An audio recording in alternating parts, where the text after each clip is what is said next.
Hi guys, we're in the music closet right now and we're just gonna get right started. So here we have, these are called XLR cables. There's two sides. This is male and this is female. These are used, we connect the male side into the floor and we usually connect the other side into something called a direct box or a microphone. They have different sizes from 7.5 meters to 15 meters. And another one that's smaller with 3 meters. Next, we have instrument cables. These you can connect from a guitar or a piano into a direct box, or you can plug them into an amp. They are also called 1/4 inch cables because they're 1/4 inch thick, and these sides are both male. Then next, we have speak-on cables. These are called speak-on cables. They are used for connecting monitors together. This is what we call a monitor. They're used for having the instruments and singers be able to hear themselves while they're playing. You can plug them in. As you can see, there's a big side and there's a small side. You plug the big side into this silver part right here. Once you plug it in, you twist it and it'll make a little click. The other side will go into either the floor in the same spot as the XLR cables, or it will go into another monitor. You can also take them out, but you have to pull this silver thing out. You have to pull this like that, and then you twist it, and then you pull it out. Do not yank it, that will break them. Then there is another side for a 1/4 inch cable, but that one's broken. So I'm going to show you this. You can plug this here, and then you can take what we call a hybrid, which is this, a speak-on hybrid cable. It has one side speak-on and one side 1/4 inch cable or instrument cable. Then you would plug this side into here, and then the other side of this one into this monitor. By doing this, you can plug one of these into the floor and make a chain, and you don't have to plug each individual monitor into the floor. We usually plug these into the ones labeled as mix 1. Now over here we have another cable which we also call a hybrid. This is an XLR male to 1/4 inch instrument cable. These are also called hybrids. We use them for plugging into the floor, and you could plug it into an instrument, but we prefer to use direct boxes because it makes it safer. Then we also have hybrid females. We don't use these often, but technically you could use it to plug a microphone into a amp or speaker. This is what we call a floor microphone or a boundary microphone. We usually use these for choirs because it takes a lot of the sound in for people singing, or you can use them to put inside a cajon and plug it into the ground to pick up their audio. And now, as I explained earlier, we had instrument cables. We do have two pairs of these fancy transmitters. You have a receiver and a transmitter. You can plug this one into your guitar or piano or bass or electric guitar, and it transmits the signal to here, which is the receiver. You plug this into your direct box or amp. And these are like wireless 1/4 inch cables. They're really useful. You power them on, and now you can move freely with your instrument. This is a bass amp. There's also an electric guitar amp. They are different. This is an electric guitar amp. The bass amp, you first plug it in, of course. Then you have two inputs. This is where you plug in your bass. You can plug it into normal or high. It's just normal volume or high volume. Then you have here the gain. I'll explain what that is later, but for here, it would just change. It's like a second volume knob. But if you turn it too high, it might become distorted. So you want to keep it in the middle. The bass, this right here, is controlling how low we want the bass to sound. It's not a pitch shifter, but it's going to control the low part of the bass's noise, and it's going to control how high we want it. This right here is the treble, and it's pretty much the opposite of the bass. This controls the high part of the audio. And this right here is an equalizer. I'm going to explain more about the equalizer when I talk about the soundboard, but you can just look at this here. And this, of course, is the volume, and you'll need to turn it on to 1. And this output here is if you wanted to connect it into the floor and use the amp. So you connect the bass in, and then you connect it out from the amp and into the floor so that the main speakers can have it. You use an XLR female to male to plug it into the floor. Okay, here we are on the stage. As you can see, there's these things in the ground. This is where we're going to plug in our instruments. So as I explained earlier, here we have XLR cables. We're going to plug this side right into the channel we want. They're labeled C1 through C6. Plug them right into there. And you should hear a click sound. So when you want to take them out, you push this button and then you pull. Do not pull normally without pushing the button because it will break the cable. Now we have earlier these speak-on cables. You can plug these in to mix 1 or mix 2. You plug them in like this, sideways, and then you turn it and it clicks in. Same thing, you have to pull this white thing out and then twist and then pull it out. This is where you use to connect the monitors in, and you connect this side into the monitor. Okay, here we are in the sound booth.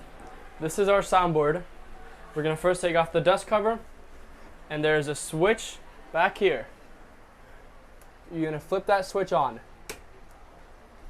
And it might take a few seconds, but the soundboard will turn on.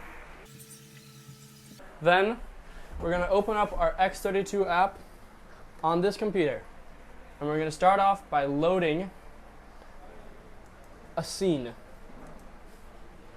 These are usually stored in the Behringer X32 console folder. My favorite one to load is basic new AES50 better.scene. And now we're going to open it. And as you can see, it just reset all of these channels. A1 through 6, B1 through 6, C1 through 4, and C5 and 6 on this side. These are different pages to show different channels. Obviously there's only space for 16, so then you can access more of them with these different pages. When you press these buttons, it will show channel 17 through 32. And for this one, it will show the aux in and FX. And this is a bus master. So the main page we'll be on for today is channel 1 through 16. And as I explained earlier on how to connect your instruments in, we connected our instrument into C2. This right here is C2. It's labeled right there, C2. And this right here is our fader. This is how we control the general volume of our instrument. You can select the channel and you can up the gain of the instrument. This is like the input volume of the instrument, and then this fader over here is like the output volume. Now of course none of this will work if our main speakers are not on. This fader controls the general volume of our main speakers. So we're just going to put this to around here. Before continuing, we're going to start off by turning on the rack. So the keys for the rack are usually right here, but we already have them over there, so let's just go over there. This is what we call the rack. Start off by unlocking the doors, and we're going to open this one, and inside here there's a chain. We're going to pull this down and then open this. This looks a bit scary, but we're going to explain it in easy steps. Our first switch that we're going to do is this one. This is the main power. Start up by switching that on, and some of these lights will turn on. After that, there is labels. Power off in reverse order, and power on first. This is what we power on first. This is power off second. We're going to flip that one. Wait 1 second, and these will turn on. Then power on third. These are the main speakers. These control the main speakers. Now we're going to power this on. We're going to wait a few seconds for it to turn blue. Now we're going to do this one. Power on fourth. These are the mixes, monitors 1 and 2. And then lastly, if you have a bass on your worship team or drum mics, you will want to turn on the subwoofers. And for turning off, you just do it in reverse order. This one, wait a few seconds. This one, wait a few seconds. This one, wait a few seconds. And then this one, wait a few seconds. And then last one, you turn this off. If you need light, you can pull these out. And there's the general brightness with this little knob. Without the rack turned on, you won't be able to hear any of the instruments that are on stage or singers. In this closet, we also have microphones. These microphones you can connect with an XLR female, and you'd plug the other side, male, into the floor, as we showed earlier. You can flip them on like this. This is our newer type, and we prefer to use these ones. But with our older ones, it's pretty much the same, XLR female, and you turn it on like this. This is our drum mic kit. Usually the drummer will set these up, but I'm going to do a quick overview. Inside here we have a bunch of different mics. This one is what we call the condenser mic. It's used for the overhead, and we like to put this little foamy thing on. This is what we use for the kick. We plug this right next to the kick. And these other mics we can use for the toms and the snare. Next, these are the direct boxes. I prefer these small ones, but there are bigger ones. These are a bit older though, and they're a bit more complex. We use the direct boxes to plug our guitar into input. Then our output, we plug an XLR female into the floor. The same thing goes with these ones. You plug your instrument into input, and you plug this into the floor with an XLR female to male. These are our channels that are connecting from the floor to here, and then they'll be sent to the soundboard digitally. Here we have channel 1. This is channel A1. Channel 7 would be B1. Channel 13 would be C1. And that goes all the way to channel 18, which is C6. Right here we have these boxes. These are for wireless microphones. We connect them to here, and that's where the sound will go to, and then it will go into one of these channels and be sent to the soundboard. If for some reason your microphone isn't working, there's a chance that these could be off. You can power them on simply with this. Of course, it won't work if this switch is off, because these will be off too. We're just going to power this back on. That was an example of something not to do, because I switched this off and I forgot that you have to power them off in reverse order. You can't switch these off without turning these off. If you may have heard the pop sound, our speakers made a loud noise. And that's not a good noise. It can damage the speakers a lot. One thing I might also add is that the rack is necessary for the sound to work, but before turning all the rack on, you have to turn on the soundboard first. And then before turning the soundboard off, you have to turn off the rack. So turn on the soundboard first, and then turn on the rack. Turn off the rack, and then turn off the soundboard. These are the subwoofers. We use this so that these speakers can handle the bass, so our speakers on the wall don't get damaged too much, because these ones can handle very low frequency sounds. We're going to roll these out. One of them goes on this side by the stairs, and the other one goes over there. Now we're going to take this cable. As you can see, this is also a speak-on cable, just an older version. We're going to take it, and we're going to plug into this one right here. Similar to speak-on, you put it in diagonally, and then you twist it, and it will lock in. To take it out, you pull this thing, and pull this out. You'd want to use the subwoofers if you have a bass on your worship team. Of course, the subwoofers won't work if you don't have the subwoofer turned on in the rack. This isn't much of a sound thing, but this is the Eagle Center Lights controller. If you look over there, they're all off. But if I turn these switches on, white lights will turn off. I'll turn them off and on. there's 3 sections: the front, middle, and back. Now there's also these other lights. These ones are the same thing. Can you focus over there? But yellow. So there's a huge difference between yellow and white. Next, we're going to cover more details about our soundboard. To explain, I'm going to use this microphone as an example. This is a wireless microphone. They connect to those boxes I explained earlier that are inside the rack. We're going to hold it to power it on. This is yellow. So now, these wireless microphones obviously are not plugged into the floor, so they'll be on our second page. Hand 1, and it's yellow on the end of this. This is only for this preset though. Some other presets could look differently.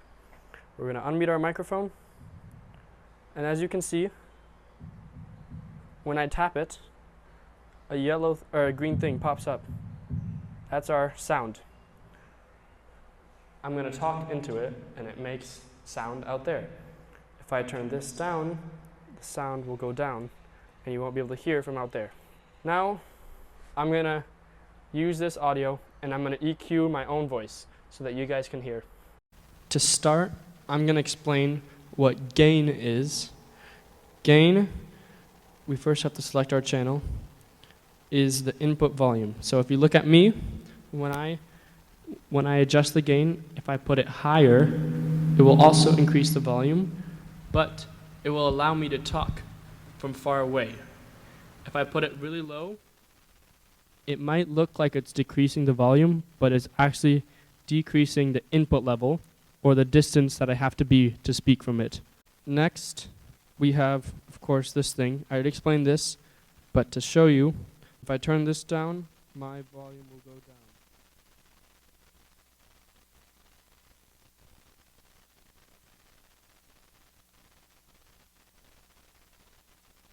I'm going to turn this up, and now you can hear what I'm saying. Now we're going to go back and select our channel again, and I'm going to show you what the gate/ducker is. To start off, we're going to click View, this button right here, and it will show right here my volume, my voice. And if you go over here, we're going to press this button to turn it on, and now that gray line will turn yellow. This is what it's like when it's off, this is on. Now, we're going to turn this knob and turn it all the way around. You can turn it, and if you look on the screen, there's a little drop off.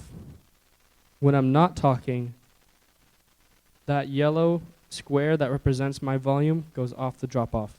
So if I put it too high, then the square will stay on the drop off, and you won't hear any of my voice.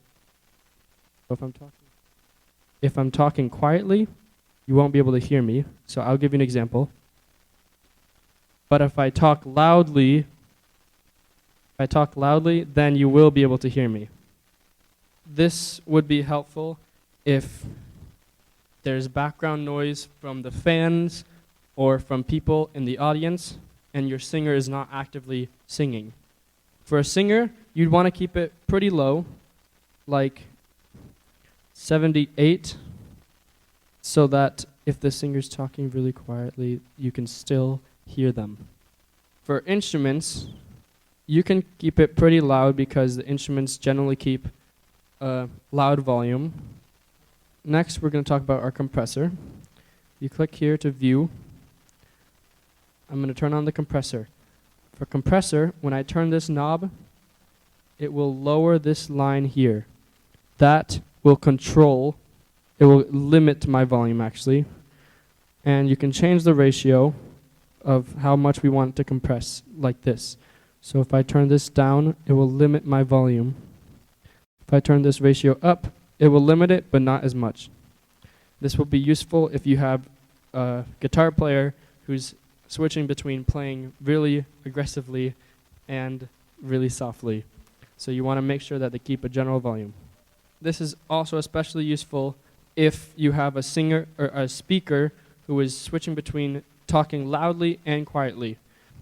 Now we're going to turn this off and move on to our next thing, the equalizer. We're going to start off by clicking View, and we're going to do two at once. So if you look over here, we have the low cut. We're going to turn this on too, and the equalizer on. I'm first going to start explaining what each of these mean. Frequency is a term that's used to describe the different parts of sound. So this right here, these lines right here, it's telling me what my voice is like. So this right here is our low cut. It's right now currently set to 20 hertz. Hertz is the unit that we use to describe frequency. So now over here, we have our low cut. You can turn this, or you can turn it like this. I'm going to use this so that you guys can see. So, as you can see, my voice is about right here in the 150 range. There's labels here. So if I put this up, I can cut off all the extra noise, but if I put it too high, you can hear my voice is getting very tinny. And so I want to make sure that I'm only cutting out the extra noise and not my actual voice. But in an environment like this, you have lots of concrete walls. So the bass in my voice will make lots of echo noises, and it won't sound very good. So we're going to explain what each of these little numbers represent. These are called different bands. They're used to adjust our frequency and our gain. Our gain, as I said earlier, is our input volume. So right here, I'm going to start off by turning this frequency, this low cut, up to about 150, actually 140. And now I'm also going to select low, and I'm going to change, so low here, here's the gain, it's also displayed right here. You can adjust it with this. And there's the frequency, which is also displayed right here. And then right here, we have the band that we're selecting.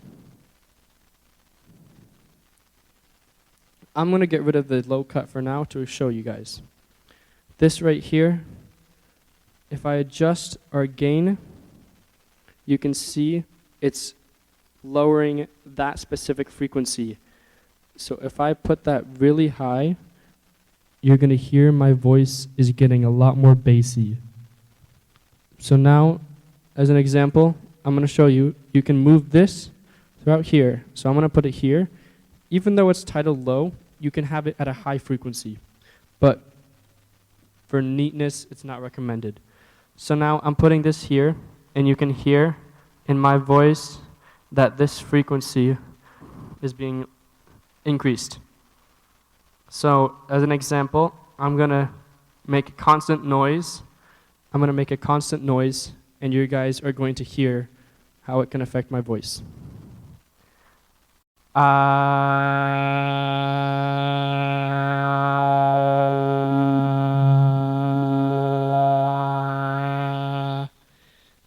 It's better explained if I do it with this, because I can move it faster.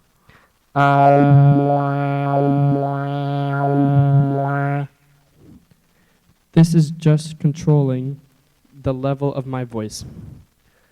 Now, of course, these bands are the same, low mid, and high. They're just different parts. Q is what we use to describe pretty much the thickness of how much we want to increase. So our Q, we can adjust here, or you can adjust it here with this knob. So I'm going to start off by increasing here, and if you use the Q, you can see this gets a lot thinner. If you use it to get a low number, it makes it really fat, like that. And now I'm just going to explain some basic tips. For a preacher, in this environment, again, you'd want to set up your low cut. Well, if they're a male preacher, you want to set it to about 150. Then you want to go to low, and you want to set that to about 170, and just lower it. You don't want to cut it out completely. Don't do too much, or the voice won't sound like them. But you want to make sure to lower a little bit so it's not too much bass. And what I like to do too is go to the high mid around 2000 hertz and just lower it a little bit, but with a high Q so that it doesn't affect too much. This will help the voice not sound too harsh. But then over here with the high, I want to take this around 10,000 hertz and just up it a little. Now, as you can see here, there's different modes. This one is called high shave for high. If you see when I turn this up, it's increasing a lot, but on this side, because the high shave. But I can change the mode by changing it to this. This is a high cut, and it will cut off the high parts of my voice. So if I lower it, you'll only be able to hear the low parts and not the high parts. If you go to VEQ, it's just another shape. And then there's also PQ, parametric equalizer, which is the usual one we use for low, low mid, and high mid. But for the high one, you'd want to have that set to high shave. And that's pretty much it for here. But that's how you'd equalize a person's voice. Over here on the wall, we have a nice cheat sheet. This helps you know the different frequencies of different instruments. So here we have the piano. It goes from all the way from 27.5 hertz, a really low note, all the way up to here, which is 4,000 hertz. Now we have the bass, this really low part, 31 hertz, also really low. And it's just this low section. So, and then over here you have vocal baritone, could go down to 100 hertz, or you can have vocal soprano, and it can go all the way from 250 to 1,000 hertz. You basically want to use these little suggestions right here. So for an example, on an acoustic guitar, by increasing the bottom, we can add more, bottom. And then there's something called boxiness, which is another term to describe a certain sound. And we can increase that around 200 hertz. And there's bite, which is 2,000 to 4,000. And there's sheen, which is 8 to 10,000. If you want to, you can look up each of those different sound terms for how to describe different sounds. And that's pretty much a general explanation of what equalizer is. I'm going to explain you some other basic stuff on the soundboard. Here on this third page, we have aux in. As you can see, I have a guitar video playing. I didn't explain these earlier, but there are buttons on each channel called mute buttons. You can use these to mute the channels. This one, though, however, is the linked channel. If you see, when I move it, it moves the other fader with it. Same with these ones. So then when I press this, it will also unmute both of them. If I increase this fader, you'll be able to hear the guitar music playing over there. And that's basically how you take PC1, their audio, and play it out there. You can EQ it too to make it sound nice, but you can't add compressor or gate or low cut to these things, to this type of channel. Now we're going to go back here, and as I explained earlier on how to connect the monitors into the floor so that the singers can hear themselves, I also have to show you how do the singers actually hear themselves through those speakers. So I explained earlier, this is the channel for the main speakers. But there's a second page here, bus 1 through 8. The monitors are also called mix buses. So here we have bus 1. We're going to start off by selecting the channel, and you're going to click Sends on Fader. As you can see, this is empty. This is the general volume for our monitor 1. So if I turn this up, the singers will be upset with you for having it so loud. And if you turn this down, they'll want you to turn it up. So this is a good volume for it. This right here is bus 2. This is the monitor that's used for the drummer, because the drummer has a separate one from the singer. The drummer will generally want his volume louder than the singer's and instrument's volume for their monitor. So as you can see, we have this selected, and now we're going to start off by increasing our guitar. If you turn this up, then the monitors and the people on stage will be able to hear the guitar coming through their monitor. We'll also want to put the singers up so that the singers can hear themselves too. We'll also want to put the drums up, but not too high, because you don't want to hear too much of the drums inside the monitors, since the drums are on the stage. And now for mix 2, you can just keep this selected on sends on fader, this red dot blinking, and select this. And now we're selecting bus 2. This is a huge piece of advice. Do not turn these on. You want these down. Otherwise, it will cause feedback. Now, I didn't explain what feedback is, but when you have a microphone, and if the gain is too high, when you're talking into the microphone, the audio will be sent to the speakers. And then this audio on the speakers will come back to the microphone, and it will go back into the microphone because the gain is too high. And then it will be sent back, and it will come back here, and it'll send back, and it'll keep looping over an hour, and the sound will get louder and louder and louder, and it'll make a bad noise that no one wants to hear. Sometimes it's a low noise, and sometimes it's a horrible screeching noise.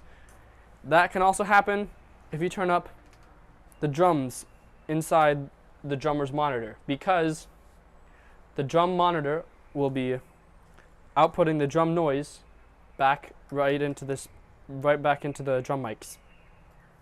Of course, you don't want to do the same thing. You don't want to turn these too loud, otherwise the singer's microphones will be sent right back through the monitors. But it's less of a risk for this one because the drums are much louder than singers. Next, I'm going to explain to you DCA groups. A DCA group is what we can use to control the general volume of what we have selected. So, if you select here, you can see only B1 through 6 is selected inside here.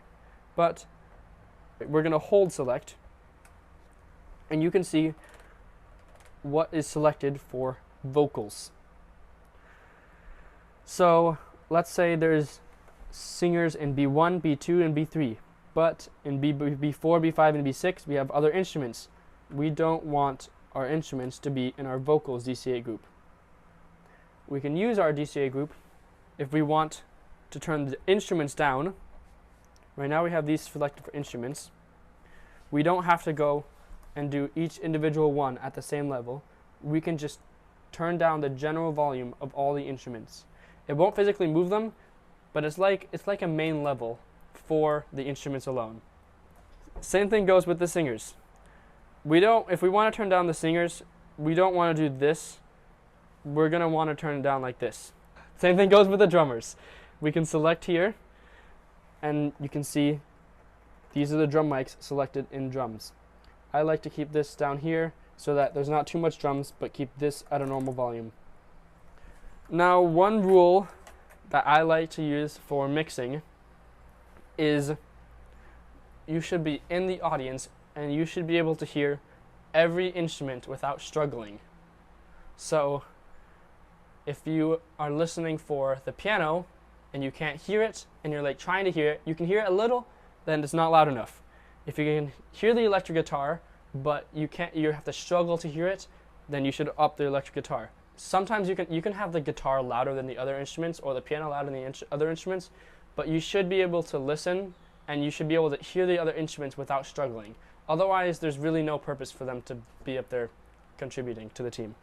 Same thing kind of goes with the singers, but of course, if there's a singer who isn't singing as on key as the other singers, then you might want to lower them a little. You can know if a singer is singing on key by using these headphones that are plugged in to the side of the soundboard. There's another row of buttons between mute and select. I can click solo if you solo them, you can solo multiple things at once. You'll be able to hear those channels inside these headphones. If it's not for some reason working, there is a little volume level, phones level, that you can turn up and down. And then of course, there might be a volume level on this thing too. I think the last thing that we'll talk about for today, that's a basic fundamental thing, is mute groups. A mute group is what we can use to mute a bunch of channels at the same time. So if I press this, you can see it's muting all of these. To select mute groups, you can go to Home, and then you can select Mute Group. You can click that, and this thing will pop up. You can mute them like this too, and it will mute them on the soundboard.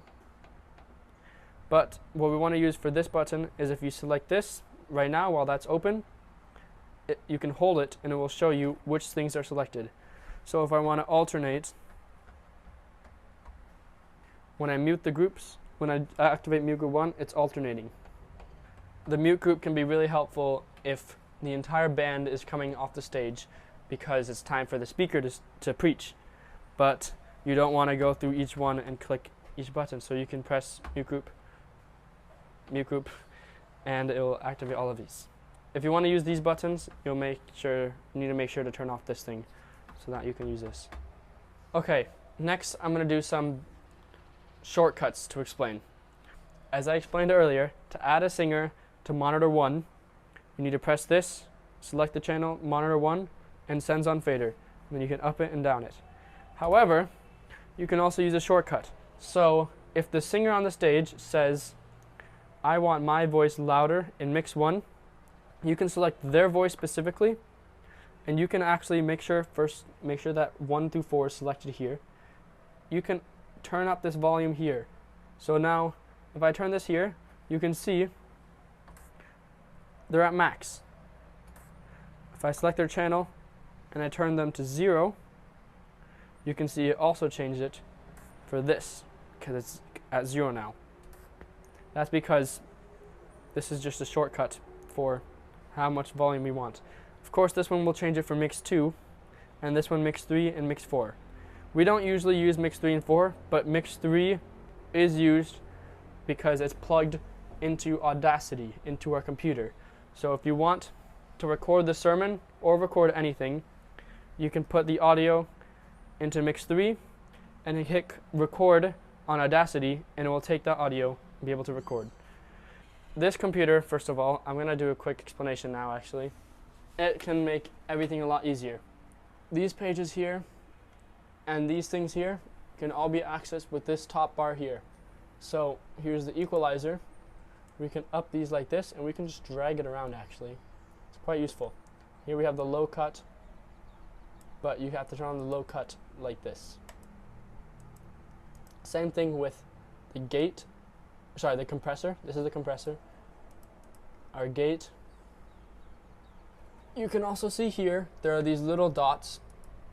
They're very hard to click because they're so small, but these are our VCA groups. So 2 is selected, and as you can see earlier, 2 on our soundboard is the instruments, and it's blue too. So 2 is selected, and that is an instrument. So now B1 through 3, that is in 1, because that is our vocals. And then A1 through 6 is in 3, because that is those are our drum mics. Our main volume is right here too. What I really like using this computer for is our monitors, because over here you have to select them and like up them like this, or you can do this, and it's kind of a pain. While here you can simply click mix 1 and it will immediately show you what mix 1 looks like. Same with mix 2, mix 3, mix 4, mix 5, mix 6, all the way to 12. And to close up our video, I'm going to give you an explanation on some common mistakes that I do. Some common mistakes I do are, first of all, not paying attention is a giant mistake, because you could be sitting on your phone doing something, and then the preacher's coming on and you accidentally have them muted, and then they're like trying to talk, but you can't hear them. Make sure they're unmuted when they start talking. Another common mistake I do is when the power goes out, hopefully in the future, maybe when you're watching this video, we'll have less power outage problems. But if the power goes off, the entire soundboard will turn off and your computer will turn off too. This computer, first of all, I'm going to do a quick explanation now actually. It can make everything a lot easier. Your soundboard will turn off. A big mistake I've done is, why is there no audio? When the soundboard turns off, this thing gets set to 0. So the second your soundboard turns on, you actually have the ability to turn on all the sound right away. As soon as the soundboard turns on, you just put this up back again. You don't want to do it too fast, otherwise people will be startled. So just slowly turn it on. The mistake I've made is waiting for this computer to turn on to wait to figure out the problem, while you can just turn this on to make your sound work. And yeah, I think that's it for today.